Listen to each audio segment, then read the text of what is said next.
Il-ġimgħa filgħaxija ttella t-tielet workshop tal-Konferenza Ġenerali tal-Partit Laburista li ddiskuta s-saħħa fiżika u mentali. Il-workshop li niżel fil-qalba tal-Kalkara attira lejh diversi professjonisti li tkellmu mill-perspettiva tagħhom waqt li ddiskutew ma' dawk preżenti mill-pubbliku. Nikita Zammi tal-Amango, il-President tal-Fera Nisa Laburisti li kontribwit biex tittella dan il-workshop, fetħet id-diskussjoni fejn tenniet l-importanza li wieħed mhux biss jagħti każ is-saħħa mentali tiegħu iżda jaħdem biex inaqqas l-istigma dwar is-suġġett. Elaine De Giorgio, chairperson tal-Fondazzjoni Ideat, innotat ukoll kemm dan is-suġġett wieħed topiku komuni għax il-problema ta' saħħa mentali jistgħu jolqtu lil kulħadd. Sostnit l-appell biex wieħed ma jiddejjaqx jitkellem dwar sfidi li jkun għaddej minnhom.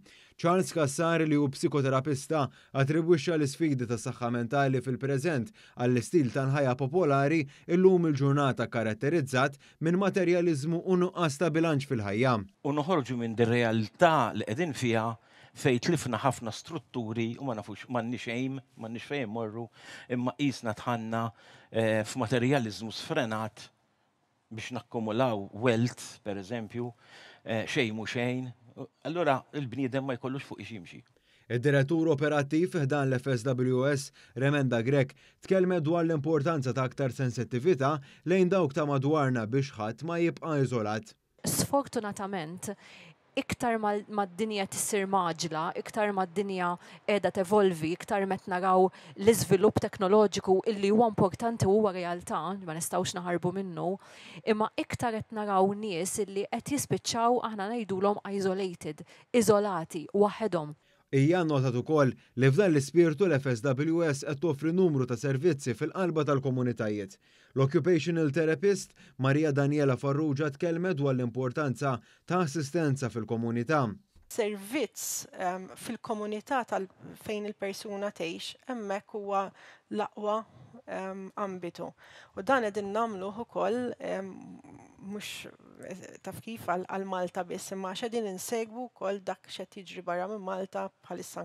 Il-terapista Bernice Sant li tispeċjalizza fuq l-isport tenniet li l-atleti b'mod partikolari għandhom ukoll jagħtu każ lis-saħħa mentali tagħhom. Ħafna atleti infatti jitfgħu xeba xogħol kuljum fuq ġisimhom imma mentalment ma jitfgħu xejn xogħol. Infatti lejt li qed ikolli ħafna nies jgħiduli di l-aħħar ħaġa li fadalli x'nieħu ħsieb biex nara nimpruvi għax jew le fl-isport.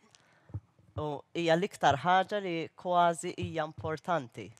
Mario Cassar li hu produttur tal-inbit u rrakkonta mill-esperjenza personali tiegħu li ma ħallitux ikompli bil-ħajja normali tiegħu iżda meta mbagħad ta' każ saħħtu u bidel l-istil ta' ħajja rebaħ fuq din l-isfida. Qed tissa daqshekk. Tittama xi ħaġa l-ommi, tittama xi ħaġa l-missieri, tittama xi ħaġa tfal. Għamilha u mbagħad naraw. Sfidajtu. Sfidajt il-vuċi. Dan il-workshop kompla jwitti jitri għall-eluq tal-Konferenza Ġenerali tal-Partit Laburista bit-tema Insaħħu Malta tagħna nhar il-ħadd bid-diskors tal-Prim Ministru Robert Abela mill-10:30 ta' filgħodu il-qudiem.